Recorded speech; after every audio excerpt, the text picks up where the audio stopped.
नमस्कार दोस्तों, स्वागत है आपका हमारे YouTube चैनल भूतों की नगरी में। दोस्तों, इस वीडियो में हम ब्लडी मैरी के बारे में बात करेंगे।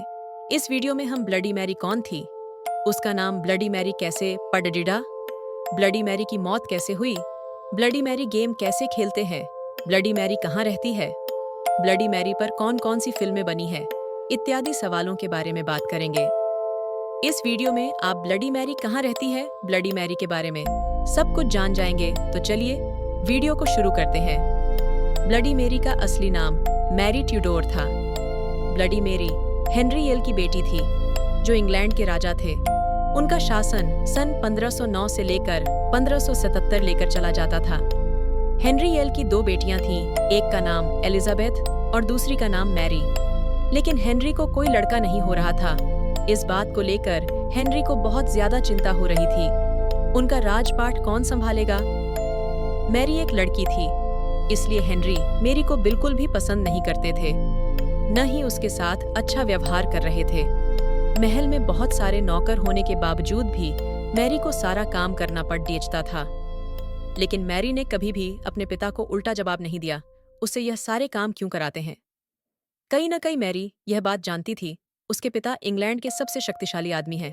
18 फरवरी 1516 16 नवंबर 1516 जुलाई 1517 अपनी मृत्यु तक इंग्लैंड और आयरलैंड की रानी थीं।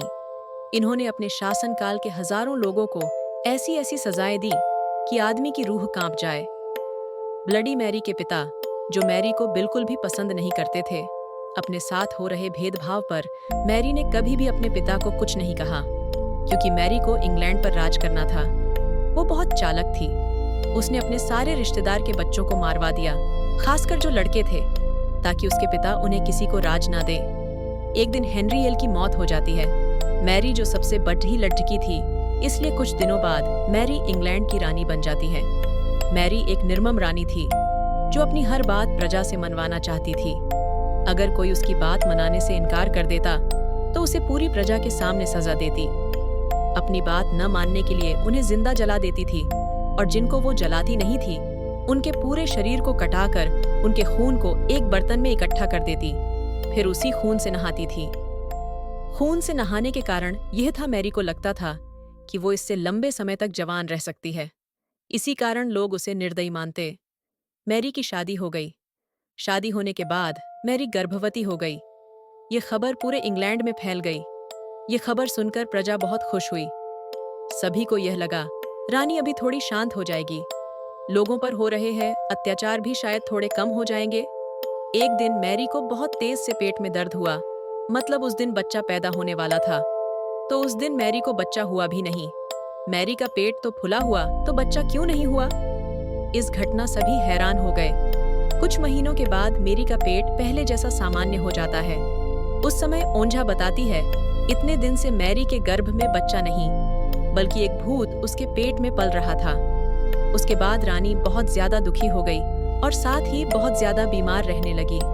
उसके साथ वही समस्या होने लगी, अगर बच्चा नहीं होगा तो राजपाट कौन संभालेगा? ब्लडी मैरी, जो अपने पति को दूसरी शादी के लिए भी नहीं बोल रही थी, अगर उसका पति दूसरी शादी कर लेगा, उसका बेटा मैरी के राजपाट पर शासन करेगा।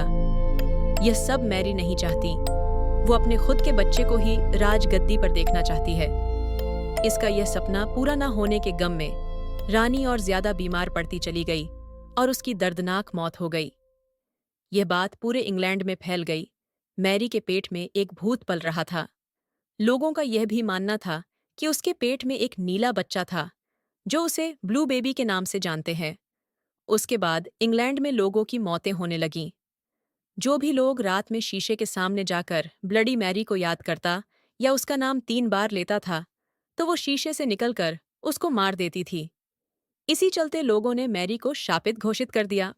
मैरी का नाम ब्लडी मैरी रख दिया। इसके साथ मैरी जिंदा होते हुए भी लोगों पर बहुत ही ज्यादा अत्याचार करती थी।